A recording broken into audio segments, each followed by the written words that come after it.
অন্ধকারের পর যখন সূর্য ওঠে সেই সূর্যটার অনেক সুন্দরই লাগে।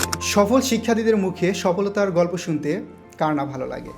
সো আমাদের সাথে আছে নাহিয়ান, আমাদের সেকেন্ড টাইম অপটিমিস্টিক ব্যাচের শিক্ষার্থী, বর্তমানে জাহাঙ্গীরনগর বিশ্ববিদ্যালয়ে পড়াশোনা করতেছে।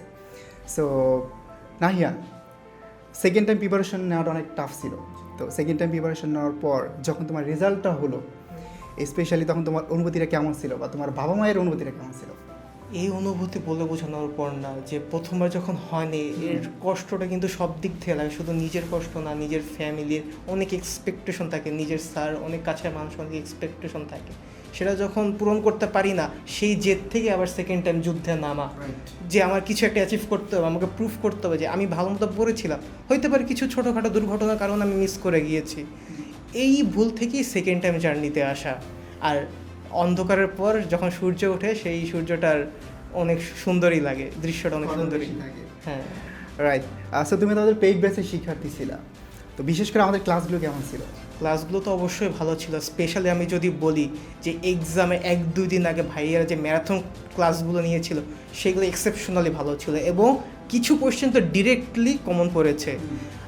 আমি যদি বলি যে পরীক্ষা দেওয়ার আগে যে লাস্ট টাইম যে রিভাইজ দেওয়া, এটা অনেক ইম্প্যাক্ট রাখে, যে আমি পরীক্ষা দেওয়ার আগে লাস্টবার কী দেখে যাচ্ছি, কী রিভাইজ দিয়ে যাচ্ছি। তো যখন আমি পরীক্ষা দেওয়ার একদিন আগে বই নিয়ে বসে, ভাইয়ারা বলে যে তোমরা বসো, বই খাতা নিয়ে বসে, একসাথে পুরা কিছু গ্রুপ সাবজেক্ট 2-3 ঘন্টা যেন রিভাইজ হয়ে গেছে।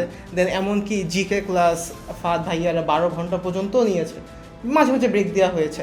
তো এটা রিভিশনের ক্ষেত্রে, যে এক্সামের আগ মুমেন্টে রিভিশন দেওয়ার ক্ষেত্রে গুরুত্বপূর্ণ ভূমিকা রাখে। ওকে, সো অনেকে ভাবে এত বড় ক্লাস নেওয়া শেষ সময় এটা মানে অনেক অপ্রয়োজনীয় মনে করে, বাট আমি মনে করি, মানে পার্সোনালি যতটুকু মনে করি, যে এখানে কিন্তু হচ্ছে তোমার পুরো সাবজেক্টটা রিভিশন হয়ে যাচ্ছে এবং গুরুত্বপূর্ণ প্রশ্নগুলো সলভ করা হচ্ছে। এখন আমরা স্টুডেন্ট হিসেবে তো যা জানি, ভাইয়াদের তো আরও ভালো জ্ঞান আছে, ওনারা তো বিভিন্ন ব্যাচকে ট্রেন করেছে, ওনারা জানে যে লাস্ট মোমেন্টে কোন কোয়েশ্চেনটা বেশি ইম্পর্টেন্ট, কোনটার উপর বেশি ফোকাস দেওয়া উচিত।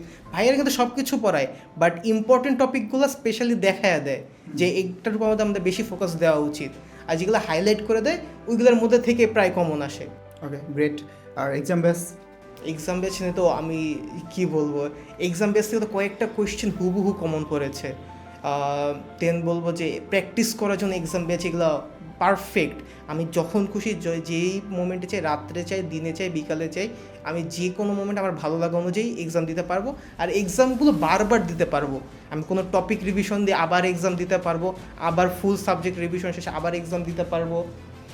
দেন হচ্ছে বিভিন্ন ইউনিভার্সিটি টাইপ করে এক্সাম ব্যাচ আছে, যেমন বিউপির জন্য আলাদা এক্সাম ব্যাচ আছে, জেউর জন্য আলাদা এক্সাম ব্যাচ আছে, জগন্নাথের জন্য আলাদা এক্সাম ব্যাচ আছে।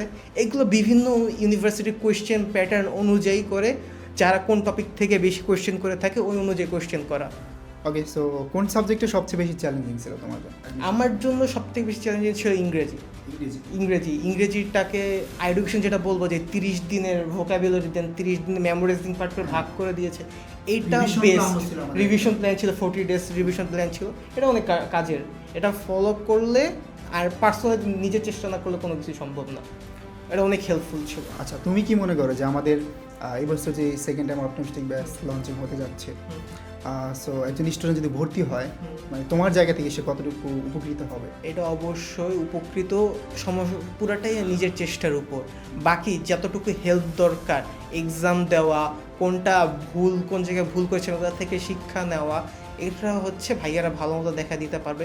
কোন টপিক, ইউনিভার্সিটি বেচ কোন টপিকের উপর বেশি বেশি কোয়েশ্চেন করে থাকে, এইগুলা হচ্ছে ভাইয়ারা ভালো মতো দেখা দিতে পারে। Exam batch, revision batch, marathon course, এগুলো কী বলবো, যে এত ভাইয়ারা এত ফ্যাসিলিটি দিয়ে রাখে, এই মোমেন্টে মনে করে বলাটা হচ্ছে সম্ভব না। ঠিক আছে নাহিয়ান, আমাদের সাথে যুক্ত হওয়ার জন্য অসংখ্য ধন্যবাদ।